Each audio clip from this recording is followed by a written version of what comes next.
New Zealand has a water safety problem with drowning deaths reaching a 14-year high just last year. So thanks to our partners at Westpac, we've sent William to Minnehaha Beach to find out how we can keep our whānau safe this summer. Good morning, William. Yeah, good morning, Mel. Look at how beautiful it is this morning. Look at Rangi Toto in the distance. I'll be a silhouette, but I come around and here I am. We're down here, Minnehaha, magnificent Minnehaha Beach this morning, and we join you. Everyone remembers our Westpac Rashi reporter here, Bonnie Taylor, and we've just got Water Safety New Zealand program lead, Esther Hone. So, water safety, like you said, Mel, we do have a water safety problem in New Zealand, and what I'm going to ask first of all to you, Bonnie, why is this so important, the Rashi? It's very important because it unzips your CPR instructions, and if anyone's in an emergency, then you've got this. You've got that right there to help up, but I'm going to step back because you're the reporter this morning, and I'm going to let you interview this amazing lady here, okay? Yeah. Here we go. Here you go. So, Esther, why is water safety so important? It's a really great question, Bonnie.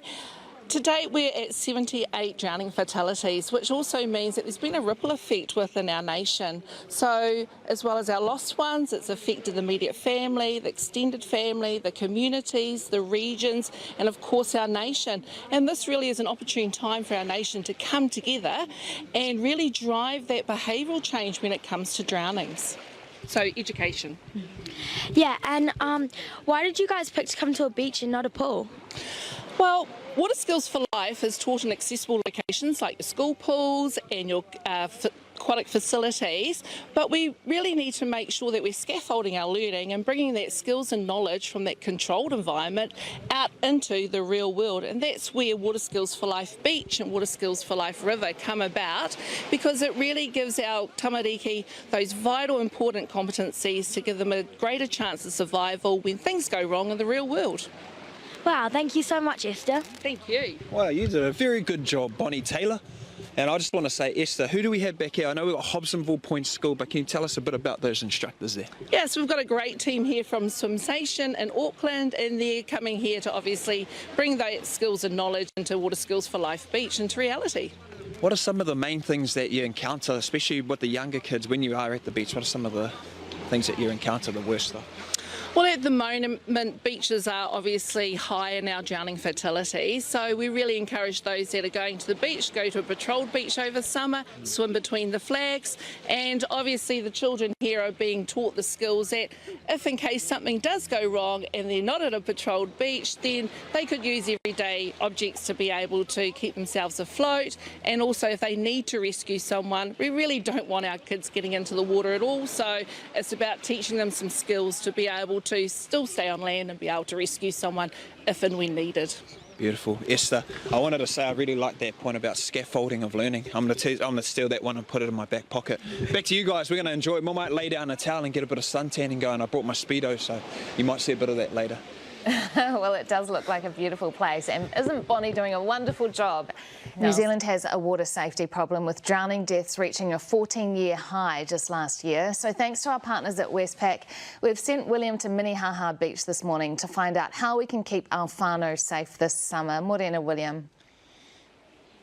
Thanks, AM team. So, Esther, why is water safety so important? Well, Bonnie, we've had 94 drowning fatalities last year, and we really want everyone to be able to come home. So it's important that anyone that's going to all the different environments, that they actually know and understand, be able to identify risks and hazards to keep themselves safer, being able to know what skills they need to do if they get themselves caught in a situation, and of course being able to practice those skills that they may have learned in the pool and then bringing it into the open water environment. And what are some skills to ensure water safety? Oh, look, it's really important to be able to have your own personal buoyancy, knowing how to float. And how about we just have a look over here, because we've got some kids from Hobsonville Point School doing some of our activities. So if you look over here, Bonnie, we've got some that are by themselves floating on some everyday objects. We've got some as pairs, and we've also got some group. And, actually, they're needing some help. See, they've got their hand up nice and high and they're signalling. Now, if someone was going by, they would be able to start yelling help. Perfect. Perfect. Now we know that they need help. So these are some really vital skills to be able to have, because we don't know how long they're going to be in the water before they get rescued. Thanks, Esther, and thanks, William. You did a fantastic job. Hey, Mal, I let her take over the reins straight off the bat, and you did really, really well. Now you can go in there and have some fun. Westpac reporter out. I've got a question, Esther. Sure. Water Safety New Zealand program lead here. You've had an amazing morning, but there was a lot for the kids there, but do you have something for some of the adults? Because they could be some of the worst. I know some of my uncles that don't listen. Oh, yeah, I've been swimming. I've been a good swimmer from back in. Come on, mate, you haven't swam for 20 years. Yeah. And you're carrying around a bit of buoyancy yourself.